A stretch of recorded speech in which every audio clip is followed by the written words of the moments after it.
1800 ये वो दौर था जब देश में मराठा और मुगल सल्तनत बिखर रही थी और अंग्रेज भारत में अपनी जड़ों को मजबूत कर चुके थे। ये वो दौर था जब अफगानिस्तान से लेकर म्यांमार तक एशिया के सबसे बड़े हिस्से में सिर्फ भारत ही भारत हुआ करता था।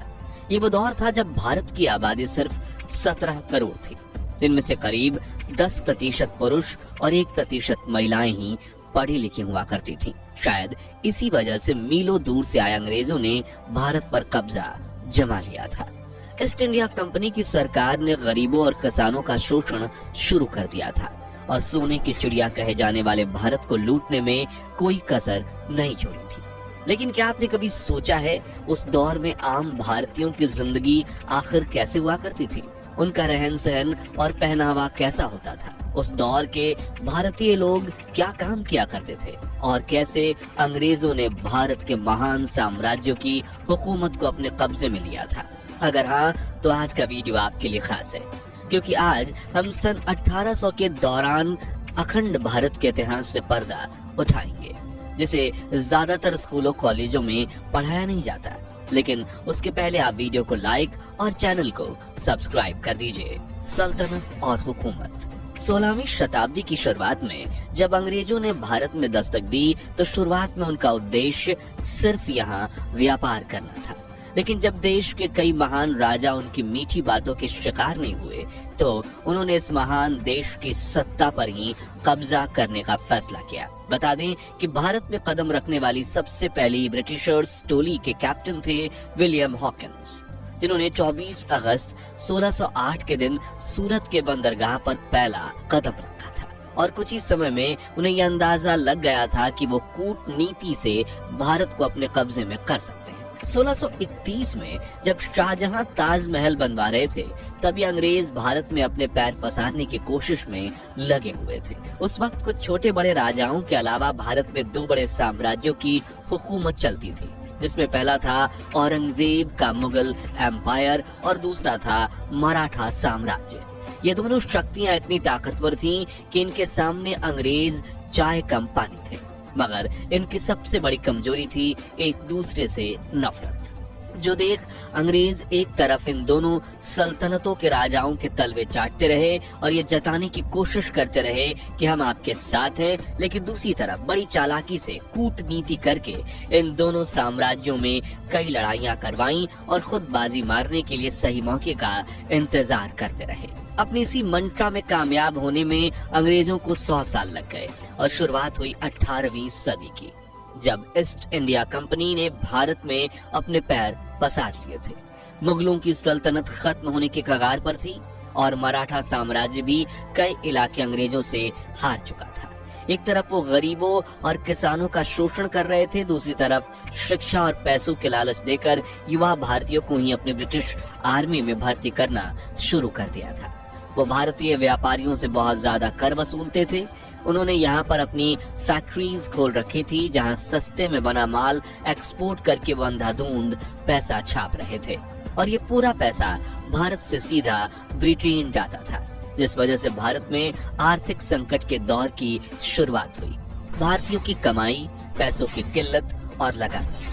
आपने ये कहावत तो सुनी होगी कि मेरी जरूरतें कम है इसलिए मेरे जमीर में दम है, जो 1800 के दौर में 90% भारतीयों के लिए सही साबित होती है। हालांकि हमारे भारतीय समाज में मौका परस्त लोगों का वजूद हमेशा से बना रहा है।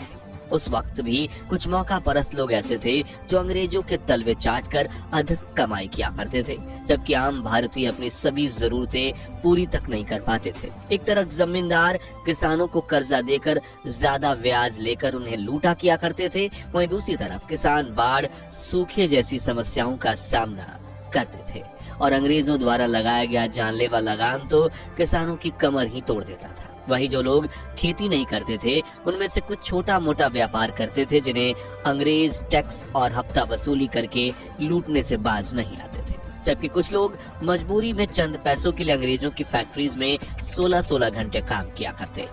गांव का व्यापार। उस दौर के भारत की एक चीज बहुत अच्छी थी, वो है बार्टर सिस्टम, यानी सामान के बदले सामान देना। इसका इस्तेमाल भारत में ज्यादातर गाँव में किया जाता था। गांव में अगर कोई एक आदमी चावल उगाता था तो वो दूसरे आदमी से चावल के बदले गेहूं लेता था। जो आदमी सब्जी उगाता था उन सब्जियों के बदले चावल और गेहूं ले लेता था। जैसे कि 1 किलो धान के सामने 4 किलो शक्कर, पूरे महीने के अनाज के सामने पूरे महीने की सब्जियां और 5 किलो गेहूं के बदले 5 किलो दाल। इससे फायदा ये होता था कि खाने पीने की हर चीज गांव में मिल जाती थी और इसके लिए पैसे चुकाने की जरूरत भी नहीं थी। इसलिए गांव में पैसे का चलन बहुत कम था। इसके साथ आज भी अगर आप भारत के कुछ गांवों में जाएंगे तो वहां पर अदला बदली की प्रथा मिलेगी जो बहुत अच्छी है। पहनावा दोस्तों, आज के मॉडर्न भारत में जहां हर तरफ पश्चिमी सभ्यता यानी वेस्टर्न कल्चर का असर दिखाई देता है, लोग jeans, shirt, T shirt, top और सूट पहने नजर आते हैं, लेकिन एक समय था जब भारतीयों का अपना अलग ही देसी पहनावा हुआ करता था। पुरुष सादी धोती और गमछा पहनते थे, औरतें साड़ी पहनती थीं और छोटे बच्चे ज्यादातर निक्कर में खेलते कूदते नजर आते थे। कुछ लोग धोती और कुर्ता पहनते थे, जबकि कुछ बड़े जमींदार ही अंग्रेजी पहनावा यानी जीन्स और शर्ट पहनते थे। भारत की यही सादगी और विविधता उन्हें अंग्रेजों से खास बनाती थी। यहाँ तक कि आज भी राजस्थान और उत्तर प्रदेश में रहने वाले कुछ बड़े बुजुर्ग उस वक्त का सादा पहनावा पहनते हुए देखे जा सकते हैं। लेकिन हम में से ज्यादातर युवाओं को आज लुंगी पहनना नहीं आता, जो थोड़ा निराशाजनक जरूर है। व्यवहार, रहन सहन और काम धंधा। आज इंसान चांद पर पहुंच गए, मंगल ग्रह पर रोवर भेज चुके हैं और फिर आर्टिफिशियल इंटेलिजेंस ने दुनिया को बदल कर रख दिया। लेकिन सन 1800 के आसपास भारत में टेक्नोलॉजी का कोई नामो निशान नहीं था, लेकिन हर भारतीय का जीवन सुकून से भरा था। बात करने के लिए तार से जुड़ा टेलीफोन तक नहीं था, लेकिन दिल से दिल का कनेक्शन मजबूत था। रिश्तेदारों से महीनों और कई सालों तक मिलना मुश्किल था, लेकिन मन में इज्जत और लगाव जरा भी कम नहीं था। घास फूस और मिट्टी से बने घर ही कच्चे थे, लेकिन लोगों के दिल बड़े सच्चे थे।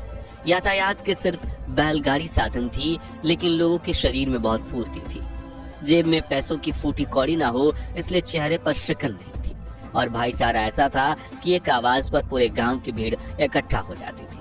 मित्रों, उस दौर में जमीन छोटी हो या बड़ी, ज्यादातर लोग खेती करना ही पसंद करते थे और भारतीय किसानों की पसंदीदा फसल नील, कॉटन, अफीम, गेहूं और धान ही हुआ करती थी, जिसे किसानों से खरीद कर अंग्रेज विदेशी मार्केट में अच्छी कीमतों पर बेचते थे। लोग खेती के साथ किसान पशुपालन भी करते। जो लोग खेती नहीं करते थे वो अंग्रेजों की फैक्ट्री में काम किया करते। शाम होते ही सभी लोग अपने घर में आकर भजन कीर्तन और सत्संग किया करते थे, लेकिन जिसके लिए घरों में दिए भी जलाए जाते, क्योंकि इस दौर में भारत में लाइट नहीं थी। फिर लोग रात में जल्दी सो जाते और सुबह जल्दी उठकर काम पर चले जाते। 18वीं सदी के लोग बुजुर्गों का बहुत मान सम्मान करते थे और घर से लेकर गांव में वही होता था जो बड़े बुजुर्ग कहते थे। हालांकि वो एक सा दौर था जब भारत में सबसे ज्यादा जातीय भेदभाव होता था। अलग अलग धर्मों में थोड़ा बहुत टकराव होना आम था, लेकिन एक ही धर्म में भी जाति व्यवस्था को माना जाता था। ये जातियां हिंदुओं को 4 मुख्य श्रेणियों में विभाजित करती थी: ब्राह्मण, क्षत्रिय, वैश्य और शूद्र, जिनमें दलितों और बाकी छोटी जातियों के साथ काफी भेदभाव किया जाता था। और ये भेदभाव तो पिछले 200 वर्षों से चला आ रहा था, जिसके खिलाफ डॉक्टर बाबा साहब आम्बेडकर ने काफी बड़ी जंग लड़ी थी और 20वीं सदी में देश में क्रांति ला दी। लेकिन उन्होंने इस भेदभाव को कैसे खत्म किया, जानने के लिए आप हमारी डॉक्टर आम्बेडकर की अनसुनी अनकही कहानियों वाली सीरीज देख सकते हैं, जिसके लिंक डिस्क्रिप्शन में है। फिलहाल मुद्दे पर वापस आए तो उस दौर में अंग्रेजों ने ही डिवाइड एंड रूल नियम को अपनाकर भारतीयों की एकता को भंग करने के लिए जातिवाद और ज्यादा इसका बढ़ावा दिया। लोग अब से काम किया करते, जैसे कि धोबी कपड़े धोते, कुम्हार मिट्टी के बर्तन बनाते, नाई हर पीढ़ी बाल काटती थी। इस तरह हर कोई अपने हिसाब से काम धंधा किया करता था। आबादी और इलाका। आज भारत की जनसंख्या विश्व में सबसे ज्यादा यानी 145 करोड़ के पार कर चुकी है, लेकिन उस वक्त के अखंड भारत की जनसंख्या सिर्फ 17 करोड़ थी। वो भी सिर्फ कश्मीर से कन्याकुमारी तक फैले भारत में नहीं, बल्कि अखंड भारत में 17 करोड़ लोग ही रहते थे, जो हिंदुस्तान के साथ पाकिस्तान, बांग्लादेश, बर्मा और अफगानिस्तान से मिलकर बना हुआ था। आज मुंबई, दिल्ली और बंगलोर जैसी मेट्रो सिटीज में लोग घंटों ट्रैफिक में बिता देते हैं और शहरों में हर तरफ खूब भीड़ भाड़ देखने को मिलती है। वहीं उस वक्त ऐसा कुछ नहीं था। लोकल मार्केट के अलावा किसी भी इलाके में भीड़ भाड़ नहीं होती थी। देश के बड़े हिस्से में घने जंगल फैले हुए करते थे। बड़े बड़े जंगलों के बीच छोटे छोटे गांव बसे होते थे और शहरी इलाके बहुत ही कम हुआ करते थे। इस वजह से भारत अनगिनत जंगली जानवरों का घर था और इंसानों को हर समय इन जानवरों के हमले का डर सताता रहता था। लोग रात को सोने से पहले अपने घर में आग जलाते थे ताकि अंधेरे से कोई भी जंगली जानवर आकर उन पर हमला ना कर सके। हालांकि इन जंगली जानवरों की वजह से समग्र भारत में प्रदूषण का नामो निशान नहीं था। उपजाऊ जमीन की भरमार थी। लोग पोषक तत्वों से भरपूर शुद्ध खाना खाते थे।